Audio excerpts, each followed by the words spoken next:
time for big game breakdown. As always, live odds, SBR odds, and sportsbook review. Check out their rating guide. Make sure you're betting with a trustworthy shop out there. Game 4 tonight. Celtics on the road against Cleveland. Cavs at home, 15. 215.5 the total. There are some 14.5s out there, and some public spots are 15.5. It was a tale of two halves in Game 3. 16-point halftime lead for the Cavs. It was bombs away early from 3. They led by 21 in the third quarter. In the second half, they scored only 42 points and were 2 of 17 from 3.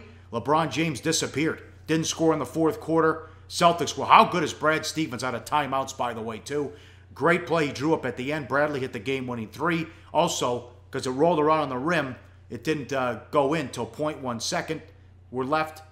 Cavs didn't have any time. Brad Stevens, quote, thank God it's bouncing on the rim, because that's taking time. If it goes in or doesn't go in, they have a timeout left. So when it bounced around, I was actually hoping it went in, obviously, but not completely disappointed that it was bouncing up there, end quote. LeBron, this is a good quote. You let a team grab momentum like that, you almost know that last shot's going in. It was like you already knew. As soon as the ball went out of his hands, you kind of knew that shot was going to go in because of how the game just played out throughout the second half. Always respect your opponent and don't relax. And they let the Celtics back into it in that one, and they stole the game, Teddy. Yeah, and look, and it was a real thief, a real steal job. I don't think Boston, when they were down 21 in the third quarter of that game, thought they had a run like that in them. I think the Cavs thought the game was over. They thought the series was over. But a lot of the Cleveland problems stemmed from what they did in the first half, even though in the first half of that game, they led by margin. Take a look at this graphic. This is Cavs points in the paint, or Cavs shooting in the paint in the first half of the 3 games. And the reason that we're using the first half stats is because the first 2 games were already basically over by then. If you use full game stats, you're not going to get an accurate picture. So here's Cleveland pounding the ball in the paint in Game 1 and pounding the ball in the paint in Game 2. And Game 3, all of a sudden they start raining threes early, 9 of 13 from three-point range in that first quarter. They almost broke the game open, but that was kind of fool's gold. They stopped attacking the rim. Look at that, only 6 shot attempts in the paint in the first half compared to 25 from Game 1. So even though Boston made their run in the second half, the seeds for that run were sown in the first half when Cleveland came out and played the wrong way.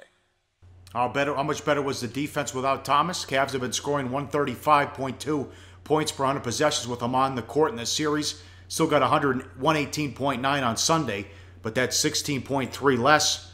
They also, didn't make a lot of shots as well, especially they struggled from 3. All right, I mean, what do you think? I mean, look at this line. It's 15 in this one. They ran him out in the first half of Game 3.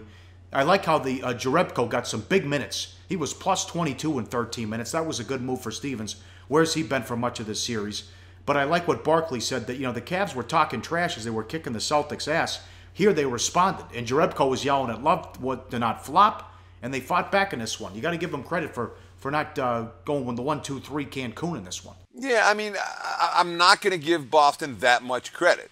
Boston's down 21 in the third quarter at Cleveland, and they didn't quit. Okay, so I'll give them credit for that.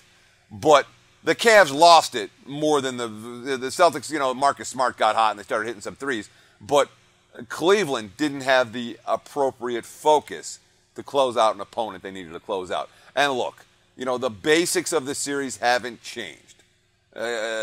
Boston still has issues with Cleveland on the defensive side. The Cavs won the board again.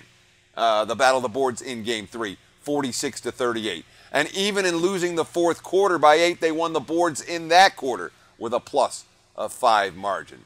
So, the Celtics D, has played better than they did. And we saw both teams raining threes in Game number 3. And I'm convinced it's going to happen in Game 4. But from a side perspective, I don't have a strong opinion here. From a total perspective, Pauly, we'll get back to this one when it comes to play of the day time. Hey guys, for the full video, go to sbrpicks.com. Hey guys, thanks for tuning in to our channel. Now, we've put a lot of work into producing all these free videos, so please help us out and keep all our content free for you forever by simply liking, sharing, commenting, and subscribing. Now, not to mention, a visit to our industry-leading website will warm the hearts of all our SBR employees, especially myself. Now, the links are over there to the left, so do check those out. Thanks for watching.